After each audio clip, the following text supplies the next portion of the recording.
Hey everyone, Jake Nowaker here with Tapped Out on the BetQL network. You can catch the podcast 5 to 7 p.m. Eastern time on Saturdays. Tonight, again, like I always say, whenever, wherever you're watching or listening to this, I have a very special guest. His name is Trevor Novelo. Some of you know him as Suffering Father, except he doesn't really look like he's suffering to me. Trevor, what's up, my man? What's going on, brother? How you doing? Pretty good, enjoying this pretty grim Monday on the East Coast. Looks pretty sunny near you. Yeah, it's real hot out here in Tennessee. Tennessee. We're burning up out here, man. Dirty South. Yeah. So like I said, I'm going to ask you some questions. I might know the answers to this. Some people watching might know the answers to this, but the goal of this interview is just like to get your name out there and just tell people what you're about, who you are. You got a big fight coming up. So let's just start with tell me about yourself. Who are you? Where are you from? What do you do? Day in the life of Trevor. For sure. Originally I'm from the Chicago area, northern suburbs of Chicago. Born and raised there, started wrestling when I was 5, all that cool stuff. My dad was my head wrestling coach for about 10 years, give or take. But it was good, man. It was a good life growing up, And then joined the Army right out of high school, which brought me down here to East Tennessee, where I was with the 101st Airborne. I was a medic. And that's when I started doing MMA. There was a gym right up the road from base called Harris Holt Martial Arts. Had few bigger name guys have come out of there. A guy named Jacob Kilburn, who fought in the UFC, is out of there. A guy on the way up right now named Xander Shank.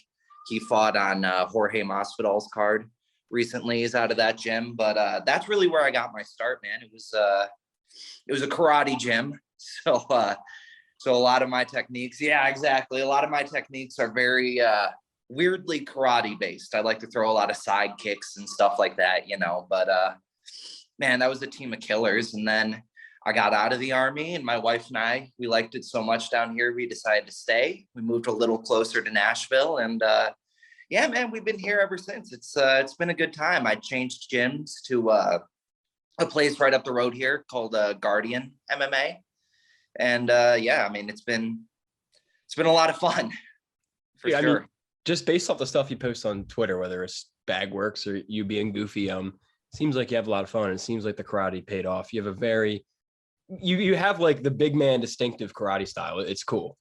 I appreciate that. I do this stuff because I love it. I loved wrestling. It was my whole life, and then when I found MMA and I found this new love in striking and stuff like that, man, I became, obsessed with it. And I don't know. I always try and have fun with what I'm doing, whether it's being a dork on Twitter or even sparring. I'm always joking around and talking and, messing around with my buddies and my training partners and stuff. I think if you're not having fun doing this stuff, that you shouldn't be doing it, Hell yeah, man. I feel like that's really kind of an outlook to have anywhere in life, whether your job, your life, anything. You got to have fun. Yeah. For sure. So like we were talking about your training. I mentioned you have a fight coming up. This is my fault for not doing the research. Is this your debut coming up? Let's just hear about this fight. It is not. So I had my first fight in 2019. So a couple of years ago. I was still pretty new to the sport at the time, which is, I'm not making excuses. I did lose. Happens, bro. Yeah, I mean, I faced a really talented and experienced guy, and we went back and forth. We traded. We had ourselves a little fight of the night, and then he ended up catching me in the second round, and I learned a lot from that fight. And I messaged him recently and told him that I really appreciated everything that he taught me in that fight because he was a veteran, and he was a good talented guy and a good competitor, that's for sure. Sorry, I got a fly in here for some reason. No, you're good, bro. I mean, dude, unless you're an Nurmagomedov, you're not going undefeated in MMA. So yeah, exactly. Get the loss out of the way early and build on that, Exactly. I've lost so much in wrestling, in competition, and just in the training room that I've really I've been able to learn to appreciate all of my losses. MMA, wrestling, whether it's in competition, in the training room, wherever it is, I appreciate losses really more than I appreciate wins.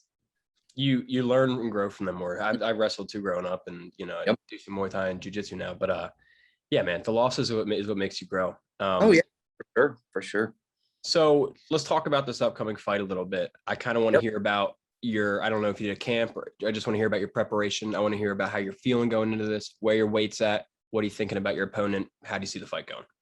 Man, I feel good. I did a camp. It's obviously not as intensive as you see on the embeddeds or anything like that, but I did do a camp. First things first, the weight had to come off, right? I accepted the fight in the beginning of May, and I was about 310 pounds at the time. I had just competed at Naga, and I had bulked up for the ultra heavyweight class and stuff like that. So I was big. Yeah, at the time I was a big dude, but I took a fight at 265, and so the weight had to come off first. That was the big thing. So, a lot of running, a lot of sweatshirts and long sleeves and saunas and stuff like that. That all came first, and it was hard at first, let me tell you. But I'm at 269. I was at yesterday, so yeah, it's been good. The 40 pounds came off a lot easier than I thought they were gonna. It wasn't too bad, and then lots of sparring, lots of cardio work, stuff like that. My first love is obviously grappling, but every fight starts on the feet. So definitely was working on, getting my timing down and my transitions from standing to takedowns and stuff like that. That was a huge focus. And another thing that was a big focus, this guy that I'm fighting, he's 6'10". He's a big dude. I'm 6'3", and I felt like I was pretty tall until they told me how big this dude was. And I was like, oh man. Is his name Stefan Struve? Oh man. That's huge. I thought it was a typo when they first sent it to me. They were like, yeah, we got this guy for you. He's 6'10". And I was like, oh, he means 6'1". And then I showed up to the gym and it was like, no, he's up there, man. He's you're going to have to get inside on him. And I was like, shit. All right. If you insist. That's crazy, man. Yeah. Chop them legs down, dude. Yeah. That's definitely been a big focus is focusing on those calf and knee kicks, because I'm not going to try and stand on the outside with this guy and get picked apart and stuff like that. So but yeah, it's been fun, man. I love being in camp. I love seeing my day-to-day progression.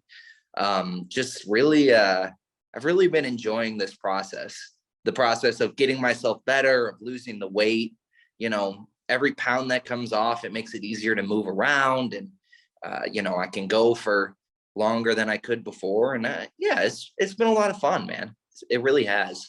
And I mean, dude, just like seeing the amount you've been sweating on the mat and the amount of work you've been putting in, like even if you're having fun, you're working your ass off, and it's very apparent. Yeah, I'm pretty gross. You don't want to train with me, especially my gym has no AC. And so it's been, 95 to 110 every day when you go train and stuff like that. I've just dumping buckets of sweat.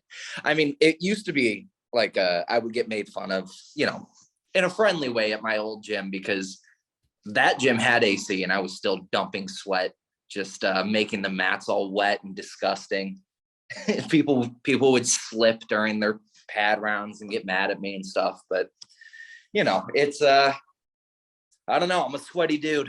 Just shows you're working hard, dude. And like, that's my perspective. I don't compete and fight. I train a little bit, but just seeing how hard you guys train, seeing like what the mental preparation, the physical preparation, win or loss, the normal average person with some mental integrity has respect for fighters. Cause again, like, I don't care if you get knocked out in 10 seconds. I don't care if you go in there and knock someone out in 10 seconds. I don't care if you have a 25-minute war. I respect the hell out of anyone who trains and prepares like you guys do. Like, that's it, Well, I mean, you were a wrestler, so that mentality. I mean, it isn't you're not born with it. That mentality is something that you have to earn and you have to work on. And that's something that I really attribute to a whole childhood of wrestling is that, when I joined the Army, the mental side of things, I mean, it came a lot easier to me, that being able to keep your emotions balanced and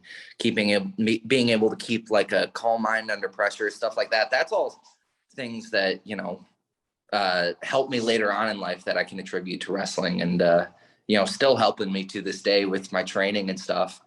Whenever it sucks, I mean, those are the practices that I love the most, because I love when it sucks. I love when it's hard, I mean, I think a lot of wrestlers in middle school specifically can relate to this. A lot of people's biggest growing moments in life is crying half naked on a mat in front of an auditorium full of middle school girls you have a crush on.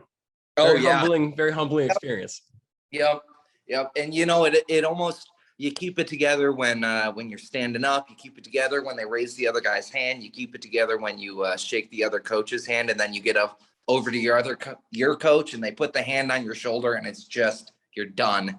Yeah, especially when it's like a season ender. You lost in sectionals, and you're just, oh, it's terrible. Yeah, but those are good for you too. That's where you grow, man. So it's safe to say you're feeling pretty good going into the fight. Yeah, man, I'm happy. I've also, win or lose, I'm satisfied with the work that I've done, because at the end of the day, it's never really been about the outcome of the fight. It's always, this has meant the most to me because it was my it marked my start to getting healthy again and getting my life back on track. I've talked about it in the past, but I had a real problem with alcohol when I was in the Army, and on my way out as well. I worked in an ER, and you see some stuff, and you don't really know how to deal with it and stuff. And so I had a real problem with alcohol, and it made me gain all this weight. And so at the end of the day, this fight was never really about, going out there and winning. I mean, of course I want to. That's the idea, is that I'm going to go win. But really, it's about getting my life back on track and getting my health back on track. And that's why it's been so important for me, and so meaningful for me. And it also seems like a lot of people sort of latched onto that. And it seemed like, maybe a lot of people could relate to having these off days, months, or even years at a time where, you slip up, and now you got to do the hard work to get yourself back. And yeah, so I always like to talk honestly and openly about my struggles, because you never know who else might be dealing with it quietly. So for sure, everybody has something, which is why you're so relatable, and situations like that are. That's kind of the perfect segue into what I wanted to talk about next. And if this is like too personal, or like you don't want to like unleash your private life, just tell me, we'll move on. But you show your kid on Twitter a lot of the time. I kind of just want to ask what he does for you, specifically during fight camp, stuff like that. Man, I mean,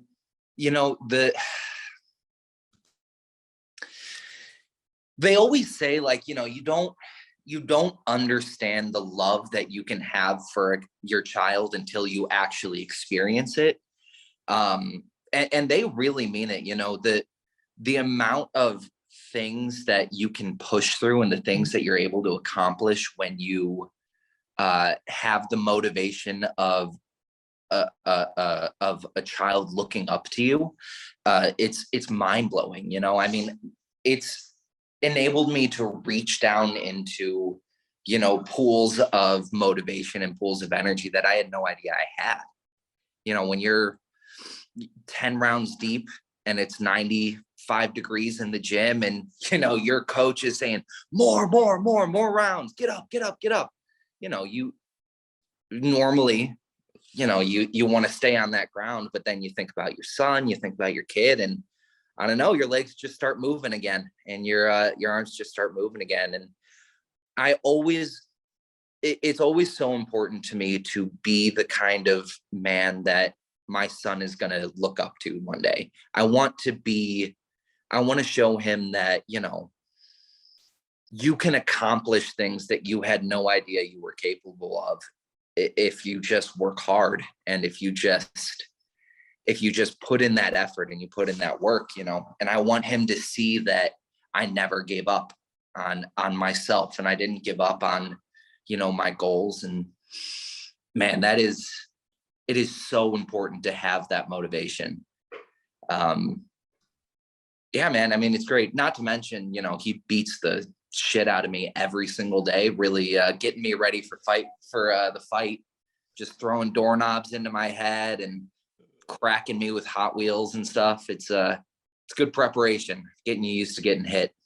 That's great, dude. And that's fantastic that your son has that mindset and role model growing up. That I don't think enough kids have that. So that's just great to hear that you just that like that's where you're coming from, and that he's really your motivation.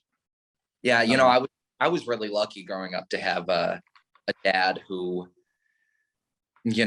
thought it was important to model the characteristics of what a good and strong man is.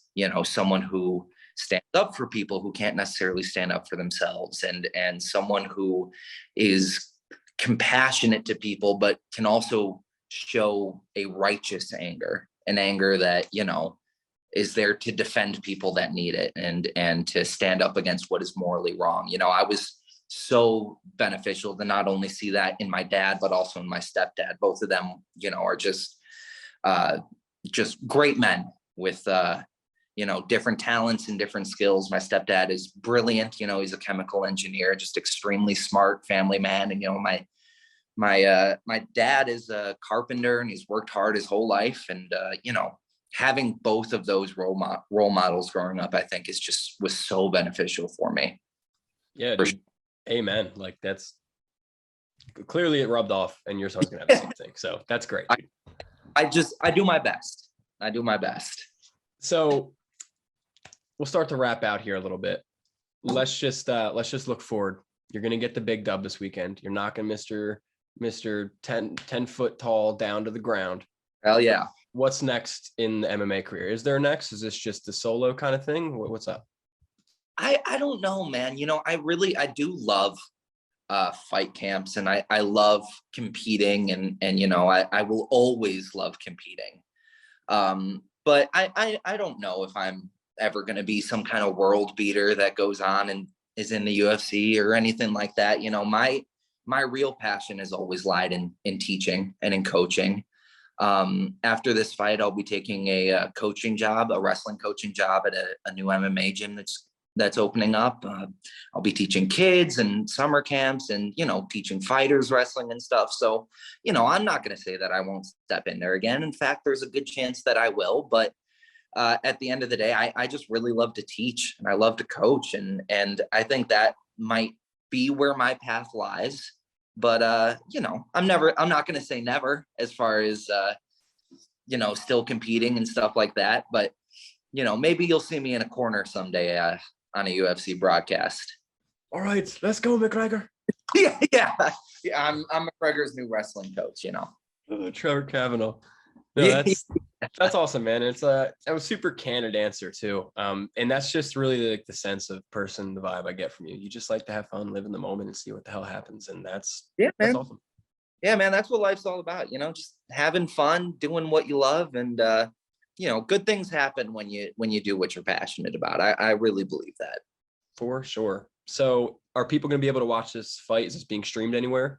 Okay, I told everyone that there was going to be a way to stream it. I stand by that. The promoter has told me that there will be a way to stream it. I don't have the link yet, but I will be posting it as soon as I can. But yeah, if anyone's in the Nashville area and wants to come out and watch, I mean, it's always a good thing to support local martial arts and stuff like that. It's always important to support local shows and smaller shows and stuff. Otherwise, we wouldn't have the big shows. So, yeah. So you'll be posting that link on Twitter. I'll get the link. I'll post it on here. So that was, I think, almost my last question. Where can people find you? What's your Twitter, Instagram, Twitch, YouTube, whatever you got? Well, you can find me at sufferingfather on Twitter, and at Father White Belt on Instagram. I post pretty regularly on Twitter, mostly just jokes and stupid things that come to my brain. I've always treated Twitter like my own little personal diary. It's just, it's funny. I post the same way now as I did when I had 50 followers. It's just, I don't know.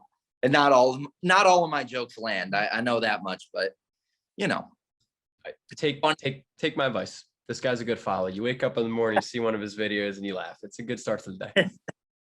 Well, man. So, Trevor, thanks for joining me, man. I really enjoyed this. You're one of the most. I've only had a few guests on, but you're a very genuine person. I was going to say you're the most genuine guest I've had on yet. So, I just thank you very much. I really appreciate it, man. Thank you so much for having me on. This was a lot of fun, So if you ever want to do another one or ever want to just hang out, I'm always down. Hell yeah, dude. Kick ass this weekend. And again, everybody go follow this guy. Stay on the lookout for his fight and rock on. Thank you so much, everyone. So much, brother. I appreciate it.